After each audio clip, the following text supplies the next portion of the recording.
Well, good afternoon and welcome to the principal's office. I am Principal Edward Gordon, and I'm so glad you have tuned in for this weekly broadcast where we will be interviewing educational stakeholders who have made a significant impact for themselves, for others, and with others in education. In the book, The 15 Invaluable Laws of Growth, written by Dr. John C. Maxwell, he talks about the law of modeling. The law of modeling states it's hard to improve when you have no one but yourself to follow. A good mentor is a worthy example, available, has proven experience, possesses wisdom, provides friendship, provides support, and makes a difference in people's lives. We believe there are many outstanding leaders in this world, and weekly we want to highlight those leaders that will help us provide models of excellence for others. Today, I'm grateful to have another guest on the show who is influencing others, Dr. Tsitsi Hungwe. Good afternoon, Dr. Hungwe. Good afternoon. I'm so glad you have agreed to come on to the show this afternoon. And I would like to start off with a brief introduction of our guest today. Dr. Tsitsi Hungwe, DMD, graduated from Michigan Technological University in 2012 with her bachelor's degree in biochemistry and molecular biology. She went on to complete her dentistry educational training at the University of Louisville School of Dentistry, and she is now a general dentist, and she is also a certified WAVE Youth Ambassador. In her own words, I have a passion to help others reach their full potential, to get to where I am, and I had a lot of support. My mission in life is to inspire and equip those whom I call the future leaders of tomorrow living amongst us, to believe that they too can accomplish their own dreams. As a woman of color, I realize that I have the opportunity to inspire young women of color in particular as they can see a reflection of themselves in me. I would like to add to this disclaimer that the views are of Dr. Hungwe, and she is representing herself today. So please welcome to the show again, Dr. Tsitsi Hungwe. Hi, hi everyone. I'm so excited to join you. Thank you so much for having me, Principal Gordon. Yes, I'm excited for this conversation this afternoon. So let's get started. Maya Angelou states, when the storyteller tells the truth, she reminds us that human beings are more alike than unalike. A story is what it's like to be a human being, to be knocked down and to be miraculously arise. Each one of us has arisen, awakened. We do rise. Dr. Hungwe, what is your story? Wow. I love that quote from Dr. Maya Angelou. So, my story, before we start, we all have a story. And I think it's always worthwhile for us to reflect that we all have a story. What is my story? So, I was born in the country of Zimbabwe, that is in southern Africa. And I lived in Zimbabwe for some time. And actually, my family in the early 90s moved to Michigan as my parents had the opportunity to get some education at Michigan State University. From then on, and this was never all planned, we moved back to Zimbabwe in the late 90s. And with that, after some time, my parents made the decision to look forward, and they were thinking about creating more opportunities for their children long term. And so, given multiple factors, my dad actually made the decision to accept a position Michigan, and so we moved to the U.S. again in the early 2000s. There's a lot to my story, but I think what I would like to highlight is sort of actually how I got to become a dentist. So when we moved to Michigan, I actually started going to the dentist after some time. And with that, that is where I met my dentist. I will always mention her frequently because she was one of the few female dentists that I had encountered, and one of the first ones that I had been regularly seeing. And she planted the seeds by creating a good, safe environment for us to be seen for our dental visits.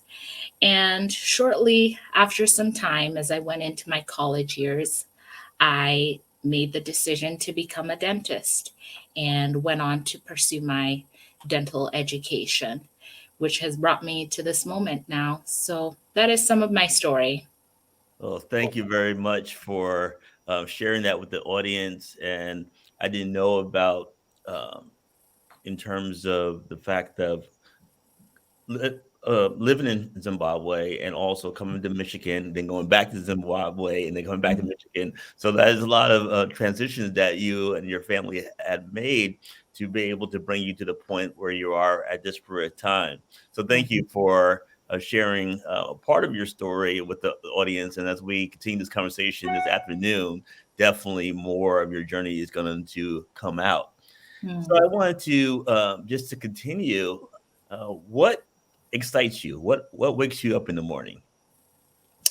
What wakes me up in the morning? I love that question.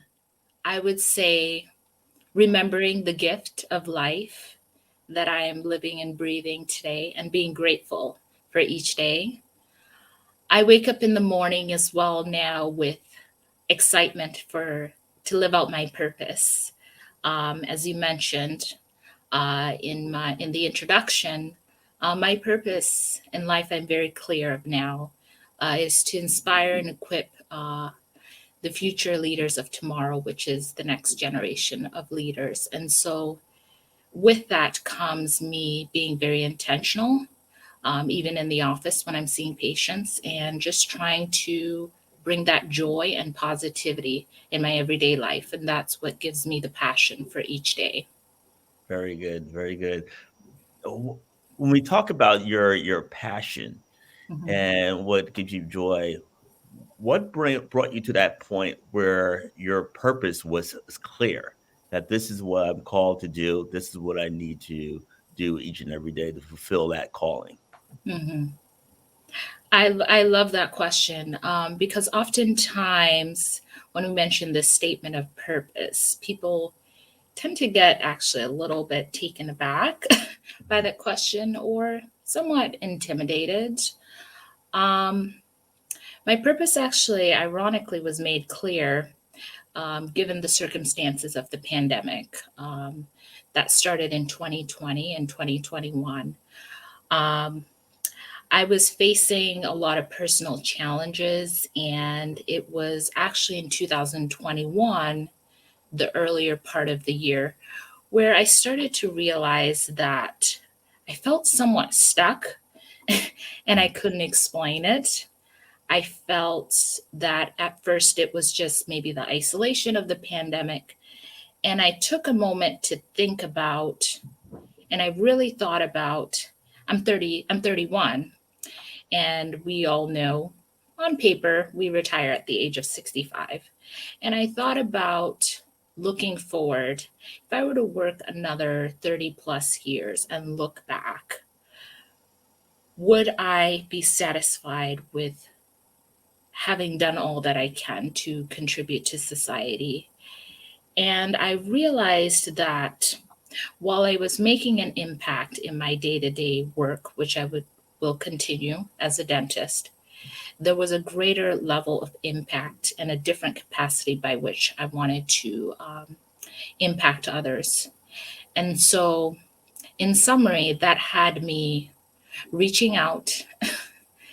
And shortly after, actually, I joined John Maxwell team, which led me to some unexplainable connections to this day, to the Black Entrepreneur Institute, to the Wave Youth Program. And so it was me actually intentionally making some changes. And eventually, by the fall of 2021, as I was in the Black Entrepreneur Boot Camp, it was where I finally realized what my purpose was. And so it took some time, but it was me making some changes personally. Very good. One thing that is interesting about your answer, and something that many people do not do, is to look ahead, think ahead. Mhm. Okay. Yes, you're mentioning that you're 31, but what do I want to accomplish by the time I'm 65? Who do I want to impact and influence and make a significant um, impact in people's lives by that particular time period? And what do I need to do to actually do that so that I can live that fulfilled life? And I applaud you for being the age that you are and thinking ahead, and also the fact that you are taking action, okay, to actually put everything in place so that you can fulfill the vision that you have for your life. So I applaud your vision, and also the explanation of your why, and taking action. And as we continue to talk, you mentioned a couple of things within your journey, and one of them is the experience that you've had with the Black Entrepreneurs Institute. And if you could just share your with the audience a little bit about that experience, and it's one thing that you learned from participating through that 8 week intensive boot camp. Wow. The Black Entrepreneur Institute. For the audience, remember that name. That literally has shifted the trajectory of my life. And so, just as a backstory, I was in the boot camp, and that was the core hope. They offer a boot camp. It's for you can be an aspiring entrepreneur, and they will usually work with you to help you so that you can think through your business. And there's a lot that I gained from the boot camp. In summary, my takeaway from the boot camp is I left the boot camp with a greater clarity on the steps that I need to take, practical steps. Because normally, I've done a lot of school. And so I think a lot of the time, sometimes what can be uh, sometimes missing in our education is that uh, didactic component along with the immediate practical application. And that having that individual be able to get coached in real time and get feedback. I really think that's what separates the BEI boot camp. And with that, it is 8 weeks, just 8 weeks, and it will absolutely do wonders for yourself and help you to move forward. So I cannot give enough praise for the business boot camp. I highly recommend it. Yes. Well, thank you very much for sharing with the audience your experience. I am too a graduate of the Black Entrepreneurs Institute. And for me, during that time period, it gave me a lot of clarity around my niche and who I'm been called to serve, and also clarity around the services and support that I am called to provide. So I too had a wonderful experience with the Black Entrepreneurs Institute. And your journey continues in terms of some work that you're doing now, in terms of being a Wave Youth Leadership Ambassador. Can you share with the audience a little bit about the Wave Youth Leadership Program, and also your future work with youth that you plan to do at this period of time? Absolutely. So the Wave Youth Leadership Program, that actually stands for the wave. We talk about catching the wave. Um, the wave, that part stands for We All Value Excellence. And so the founders actually include Cedric Lafleur, and also we have Dr. Nicole Rankin as well, who are overseeing the Wave Youth Leadership Program. And so, with that, as an ambassador, uh, just for your own summary, what it is it gives us an opportunity to go out into the schools and add value to students. We work with high school students as well as elementary students. And this is evidence-based curriculum. I think that is so important because there's so many programs that are out there. And so they have taken the time to come up with a very robust program by which we would utilize in the schools and provide mentoring opportunities for students, provide information that is actually embedded within our curriculum. The students will have fun as well and be able to interact with a leader and actually see themselves as leaders over time. And this gives students an opportunity to really become the people that they're meant to be long term. Obviously, there is so much that I could talk about in terms of the WAVE program, but the link is right there, and I would love for you all to check it out. Well, thank you very much, Dr. Hungwe, for sharing that with the audience. And I want to talk to you more about your work as a dentist. Mhm. And it's very important that there is this partnership with schools and local dentists to provide education for the students about dental health. And can you just talk a little bit about some recommendations or things that you have seen that have been effective in terms of creating partnerships with schools and local dentists to provide the proper education for students so that they can have the proper dental health? That is a great question. And so that is actually a multifaceted answer that I can provide for you. First, I would like to just make a mention that dental health really truly does affect one's overall health. And so when we go into dental health, what are we talking about? We are talking about maintenance of the teeth. One of the things that I always mention, and people that know me know that I mention that the teeth that you have in your mouth are really what you are built to have, and anything else that we provide in dentistry is only second best. We can make artificial teeth for you, we can do fillings, we can do dentures, but they will never really be up to par with the strength and the actual durability of the natural tooth structure. And so with that understanding, that helps us to understand really when it comes to dental health. We want to talk to students about and their families about brushing regularly. And so, one of the things is how many times are you really supposed to brush? Is it 3 times a day? Is it 4 times a day? If you brush harder, is that better? Mhm. Which toothbrush do you purchase? So, I can go into a few things and then we'll kind of get into the schools aspect of it. Right. So, it is recommended, and this is backed by evidence based literature, to brush twice a day, and that is the morning and the evening. In particular, the evening. Why do we say the evening? Because when you're asleep, usually your saliva flow actually decreases and you're asleep, and that is a very long period of time, typically 7 to 8 hours. And you may have just eaten. The bacteria, which are the germs, can kind of get into your teeth and start potentially causing deterioration of your gums or cause cavities. So we recommend twice a day. You can use an electric toothbrush. There are many products out there. Which one? There are several out there, just whichever one works best for you. Or you can use a manual toothbrush, which is like a soft toothbrush. Just brush lightly. The most important thing is to put the toothpaste, which has fluoride. And so brushing is important.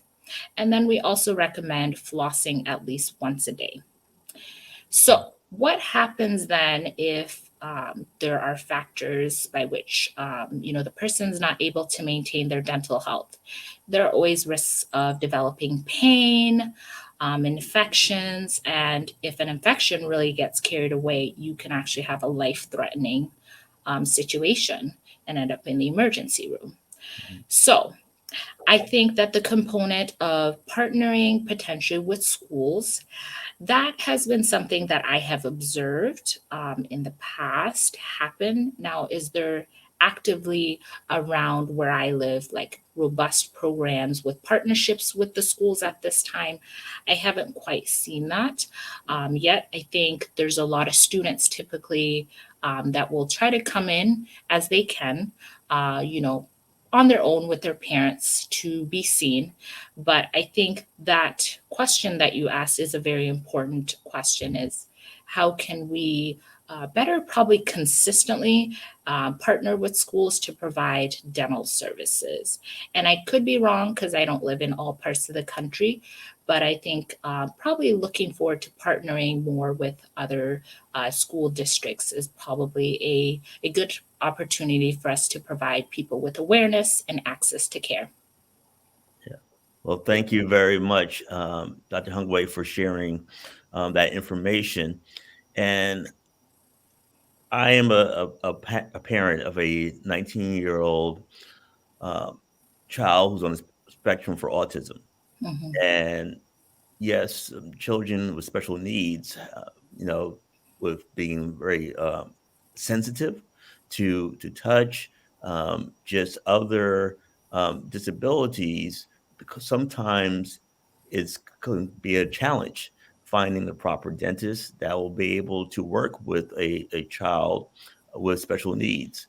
What are some of the things that you have learned that will be able to help parents make some decisions about how to provide the proper dental care, and even some questions to ask when looking for a dentist for a child with special needs?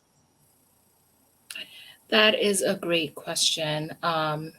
And I think from what I've been observing, I think this conversation actually about dental providers working with those who have special needs has around me has increased that conversation. And so part of the some of the barriers that parents that I have encountered sometimes will encounter is, where are they able to go? Where are they able to be seen? And parents often actually go into an office very nervous to see if their child can potentially be accommodated for. And so, if it is a minor, one option that the parent may have, if they're a minor, is potentially seeing which pediatric dentists specifically are around their area. Now, it depends on where you live. If you live more like in a rural area, there may not be as many dentists, and you may not have that luxury to see a pediatric dentist. So, when I say pediatric dentist, that is important because if you think about in the medical field, we have a family physician and then we have a pediatrician. So I'm a general dentist. That would be like the equivalent of like a family practice physician. And then you'd have your pediatric dentist, which specializes in children. And so that actually, if it was me, that would be like one of my first recommendations, to see who you may be in network with, a pediatric dentist. And then after that, I think as the parent as well, you can have a conversation with the office, even the dentist, and mention that you're here for a checkup if it's the first visit, and ask them, express your concerns, about, whether or not your child, they're able to see them, and any accommodations that may be needed.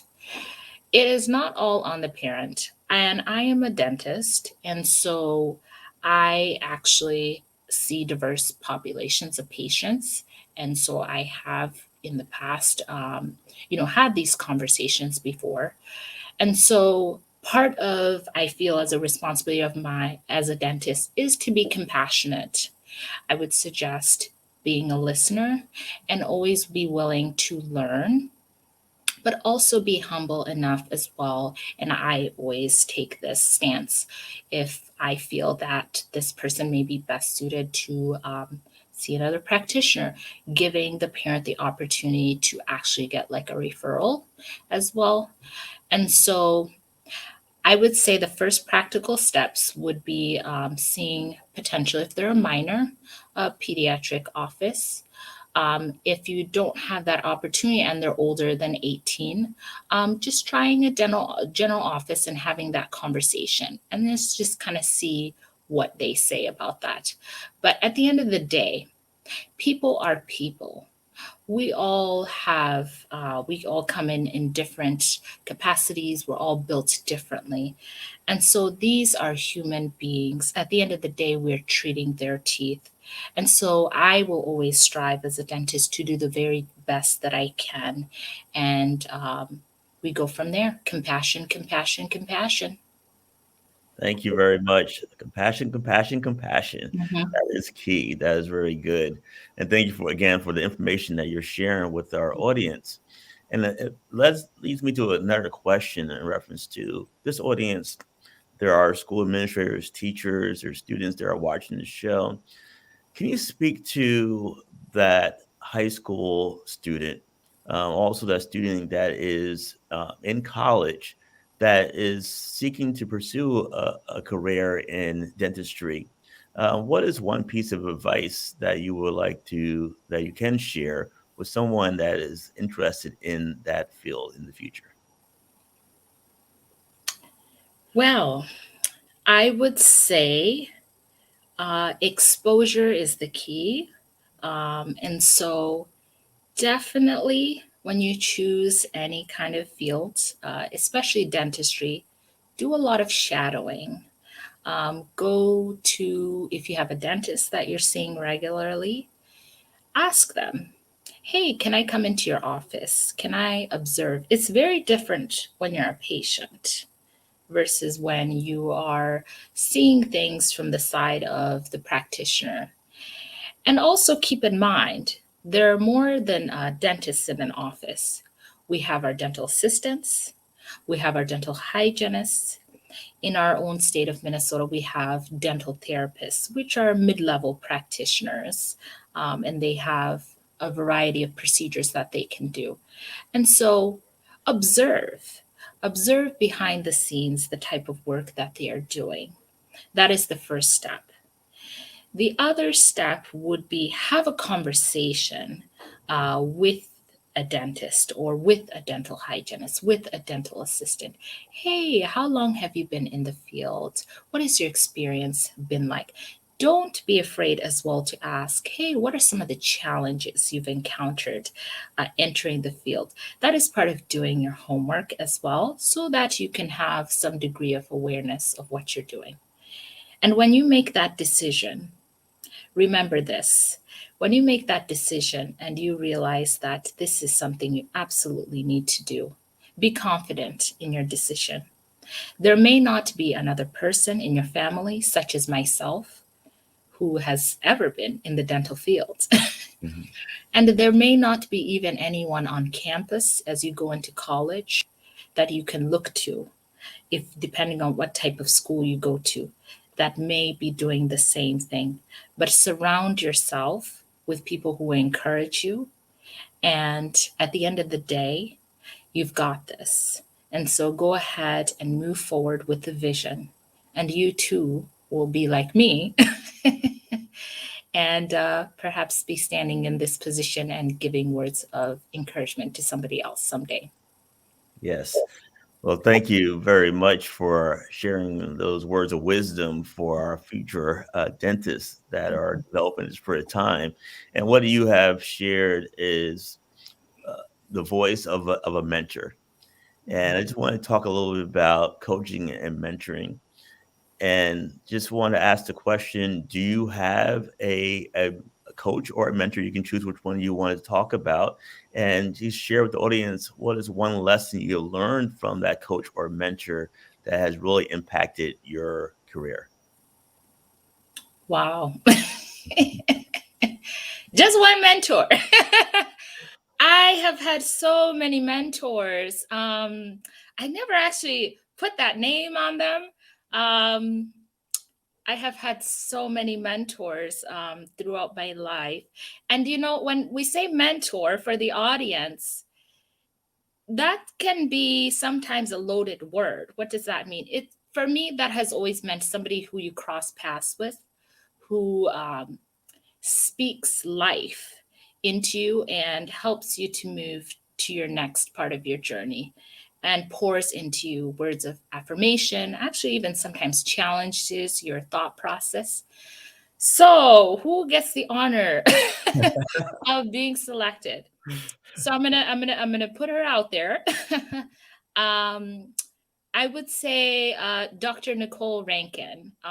So I crossed paths with her last year. What have I learned from her? I have learned much more from observing her, actually. I'm an observer. Um, she is somebody who has always kind of directed me in a direction of like kind of moving forward rather than looking back.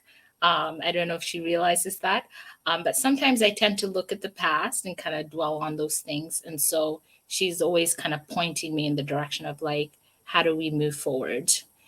The other thing I've also learned from her is she's a role model, and some of the work that she does as well. And so I think as a Black woman, having that reflection of somebody that's in that coaching space, also a speaker, and just really shining and really stepping into her own. Those are some of the things that I've learned from her. And so I've actually not publicly spoken about her before, but I'm sure she will see this. So thank you so much to her. I really appreciate it. Well, thank you for. I know it was tough and a challenge to just to talk about one mentor at this for a Mhm, time for the sake of the show and the mhm, timing, but you have made it very clear mhm, that you have had several mentors, and mhm. I know that you also have mentors in different areas of your life, and that is really good that as you learn about the importance of coaches and mentors that you learn to develop and establish relationships with different mentors that have gone farther along than you are at this point of time. And you mentioned some good qualities in terms of someone that is willing to give you the time and to pour resources into you, talk to you, make themselves accessible and available. And many times, you might get in a situation where you approach someone to that you think that will be a good mentor for you, but they're not willing to give you that time and to be able to pour into you. And that's what we all have to be mindful of when we're going through that process of seeking out mentors. Make sure that they are accessible and they're willing to really support you and pour into you. And those are some things that you really have to look for when you're looking for a mentor. So again, thank you for sharing, lifting up Dr. Nicole Rankin. She's also been a mentor to me as well. So I know that uh, she will continue to pour into other individuals, and she continues to make an impact in her community and for the youth that she serves. So I wanted to ask you a question, and it's around the work that you plan on doing in terms of empowering women. Mhm. And I've heard it through your introduction, the bio, it's your passion. And it's just a great opportunity for you to share with the audience a little bit more about your why of empowering women and also some of the things that you see yourself doing to empower women in the future. Yes, so this is one of the things that gives me joy as I wake up, thinking about the women that are waiting for me is whom I call. And so I am actually the founder of Higher Mountaintops. And the vision for that came about actually last year, and it is a part of me fulfilling what I call my purpose. And so, what is Higher Mountaintops? Higher Mountaintops, we strive to help young female professionals who are in the fields of dentistry, chiropractic, and in the field of law, young female professionals who are entering the workforce, who are struggling potentially or just transitioning into the workforce so that they can gain confidence. And we provide life coaching services as well as, there will be masterminds, which are essentially group sessions with my female clients. So let me go a little bit more into this. Why this particular group of women? I spent some time reflecting on the experiences that I had had over the last couple of years and how I felt, because I always do a lot of reflection as I was entering the workforce, completing my dentistry education. And I thought about in moments when I needed help, which we all do at one point or the other, whether or not we seek it or not. In moments where I needed some degree of guidance, who did I turn to? And fortunately, there were people that I was able to turn to, including those in my field. However, after some time and having some conversations as well with those who I know behind the scenes who are also in some of these fields, I realized that there was no one at this time that I am aware of, unless somebody else knows of, that is actually a female professional who is actually in one of those fields and is actually equipped to provide life coaching services to specifically young female professionals who are entering the workforce and to provide that support regularly in a safe space. Um, and so, with that, I knew that I needed to be that person. And so, when will these services begin to be provided? There will be an announcement later this year, and I am so excited for the future. More information coming soon. We can't give away too much yet, but more information to be coming soon. But I wanted to, if though there are those in the audience, for those who are young female professionals, the dentists, the lawyers, and the chiropractors, the female professionals. There's something for you coming very soon, something unprecedented, and this will be very groundbreaking. So I'm very excited. I'm excited as well. I'm just sitting here listening to your story and also the why behind it, and Mhm. also what the services that you'll be able to provide for these women, professional women. And I'm just excited. And I understand that you're going to be releasing more of the program and launching later on this year. But on the screen, I do have your email address is Dr. Dr. Tsitsi Hungwe at gmail.com. Just to encourage everyone to shoot an email out to Dr. Hungwe just for that she knows that you are interested, so she can put you on an email list and continue to communicate with you so that when these services are available, you'll be the first group of people to be able to take advantage of this great opportunity. And I'm also going to list your Instagram as well, so that those that are in the audience can begin to follow you and to see more information about when all these exciting programs are going to launch to be able to support our professional women. So thank you very much, Dr. Hungwe, for bringing this to our attention this afternoon. And I was looking at the fact that on February 10th, you will be part of the Tacoma Mesa Black STEM Speaker Series, and that's the message for mathematics, engineering, science, and achievement. And you can just share with the audience a little bit about this event that will be happening on, I believe, February 10th. And they'll be also be able to click on the link below to be able to register for this online event. Can you just share with the audience a little bit more about the event? Yes, absolutely. So I will be a part of a panel, and I will be a speaker.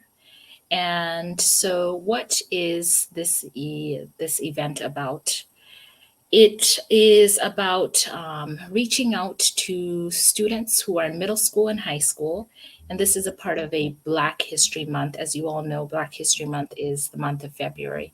And so this is an opportunity for professionals to share their story, and as well as provide a safe space for students to ask their questions for those who are in the STEM fields and those who have uh, made it, so that they can also see a reflection of themselves. The event will definitely be very, very wonderful, and I think it'll add a lot of value. I've been very intentional in terms of the choices that I make as well in the last few months of making sure I'm putting myself, especially in spaces to encourage, especially young people of color. Because I understand, and I mentioned this actually, I recently was a keynote speaker for Martin Luther King Jr. Day at my alma mater. And I mentioned this.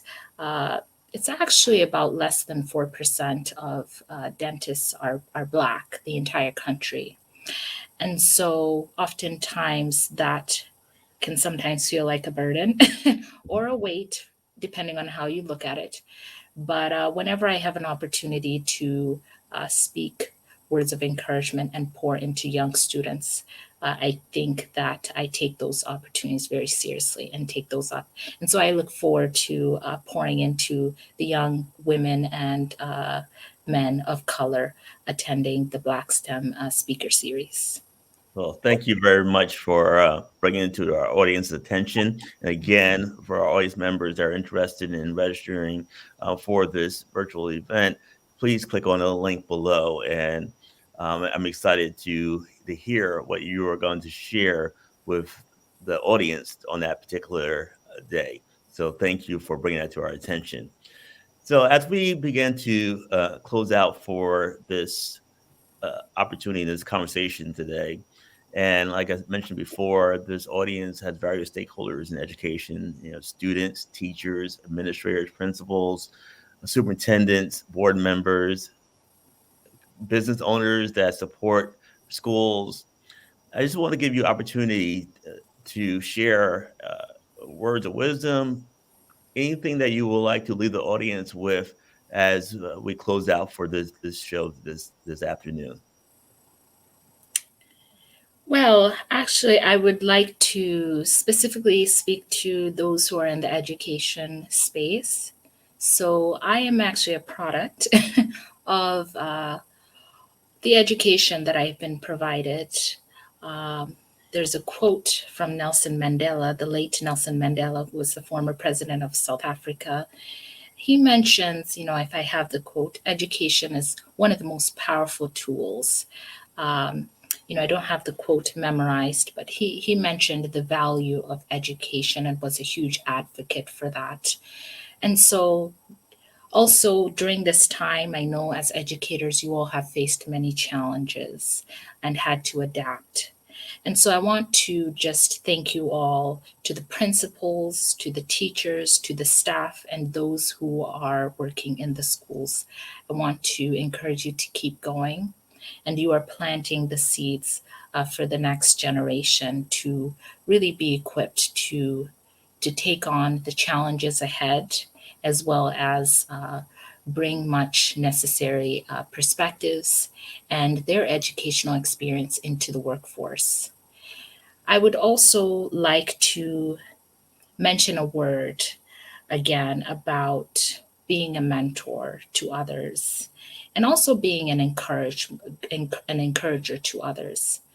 Oftentimes, we may wait and think perhaps to those who are young tuning in and say, you know what, I'm just, 17.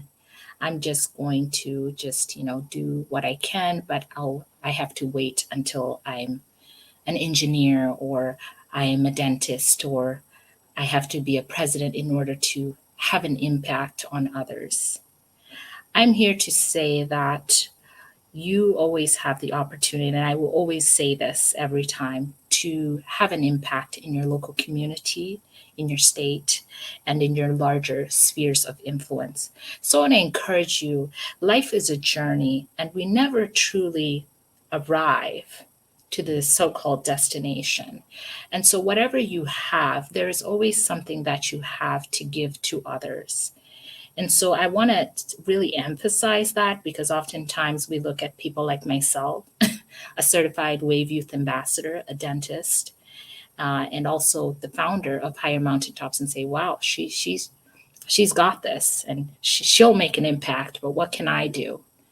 You too have your own role. It may just be different, and that's what makes us all unique.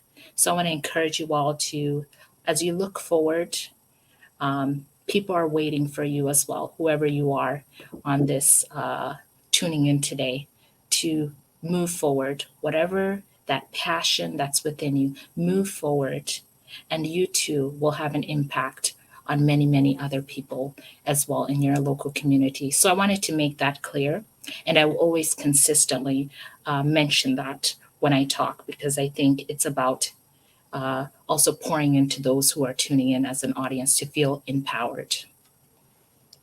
Well, thank you very much, Dr. Hungwe, for the words of wisdom and encouragement, and challenging us to find and discover our passion and move forward and take action. So this is a wonderful conversation this afternoon, and thank you again for joining me here on the Principal's Office. And I'm just going to lift up your email address one more time, Dr. and Dr. period. Tsitsi Hungwe at gmail.com. Please encourage the members of the audience, if you're inspired by the message that she shared this afternoon, connect with Dr. Hungwe and stay tuned to the exciting programs that she is going to be offering in the near future. And also, you can follow her on Instagram, and her ID and profile is listed on the screen as well. So once again, I just want to say thank you all for tuning in for another episode of the Principal's Office. Tune in again next week on Friday at 12 p.m. as we bring on another educator, another educational stakeholder that is making an impact in the lives of others. So thank you very much. Have a wonderful afternoon, everyone. Thank Bye-bye. you. Bye bye. Thank Thank you.